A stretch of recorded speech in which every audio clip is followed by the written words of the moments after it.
Yo, warning, the following contains spoilers for One Piece chapter 1031. So, if you haven't read that, yeah, you probably shouldn't watch this.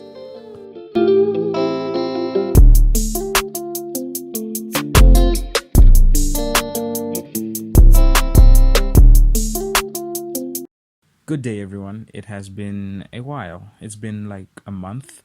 I've been busy, but I'm back now with a vengeance. As you can see by the title of the video, we are on One Piece today, and I want to talk about the potentially first Straw Hat pirate to die. This is Goat-sama, and if you are new to the channel, press the subscribe button and turn on post notifications so that you can catch my videos as they drop.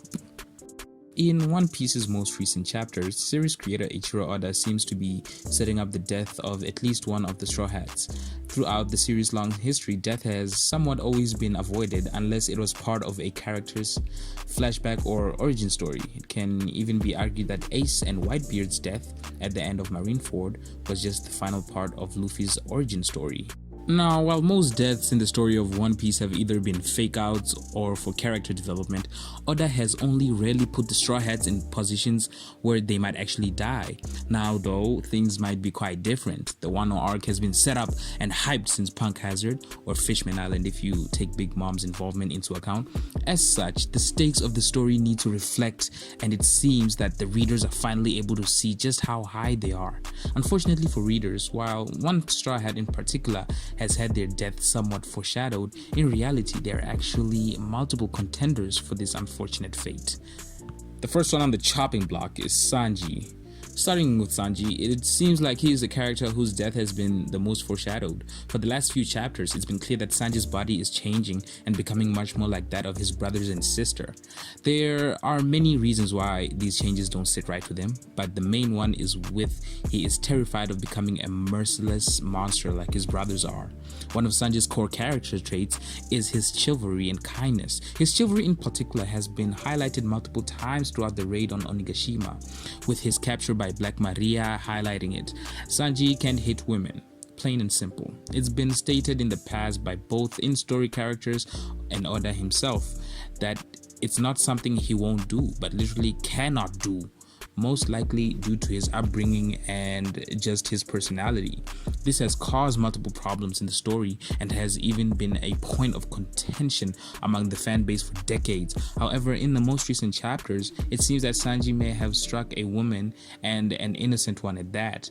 What exactly transpired isn't actually clear, though it has left Sanji in a state of panic at the thought of losing himself to his father's enhancements. It's made worse when he realizes that what he might become could be more beneficial to his crew, even if it costs him his soul. In something of a desperate plea, Sanji swallows his pride and requests that Zoro kill him if the worst happens and he is no longer himself by the time the raid is over. This is a huge movement of character development and depth, but it's hard to imagine that this wasn't meant to foreshadow some future event. Not to say that said event is the death of everyone's favorite pirate cook, but with nothing else to go on, it's very hard to deny the possibility that the Wano arc ends on a much more somber note than previously thought. Next one on the chopping block has to be Zoro. Never one to be outdone by Sanji, Zoro himself is in an interesting predicament himself. Currently fighting Kaido's right-hand man, King the Wildfire, Zoro has his work cut out for him. Unlike Sanji, who has received multiple new powers this arc, Zoro technically shouldn't even be fighting at all. At this point, it was revealed earlier that he was a user of Conqueror's Haki as well as its advanced form, although Zoro hasn't been able to use it over and over again like Luffy has been able to. While this could be just a result of the damage he took and the energy he spent fighting Kaido and Big Mom with the other supernovas, he was pretty much incapacitated after using his Ashura technique. The only reason Zoro is still able to even stand is because of the minks and their miracle drug. However, while it brought him back to full strength, it was warned that afterwards Zoro's injuries and pain would be much greater than they were before, making this a double-edged sword. To top it off, Zoro has been having much harder time dealing with King than Sanji has with Queen.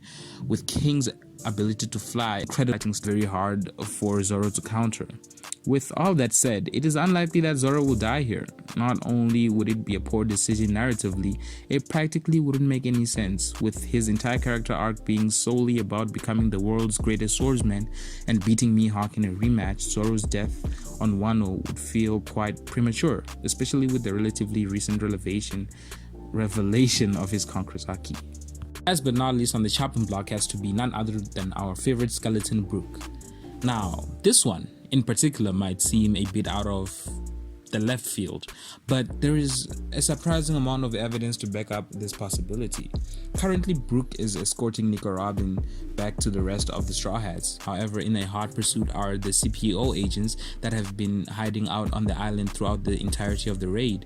The other Straw Hats heavy hitters are either preoccupied or nowhere to be seen, including Robin herself, which means Brook is most likely going to have to defend her on his own. This would actually make sense because aside from Usopp, Brook's the only Straw Hat that hasn't gotten their one-on-one fight in this arc. Much like Usopp, actually, Brook acted as support for one of their crew's female fatals.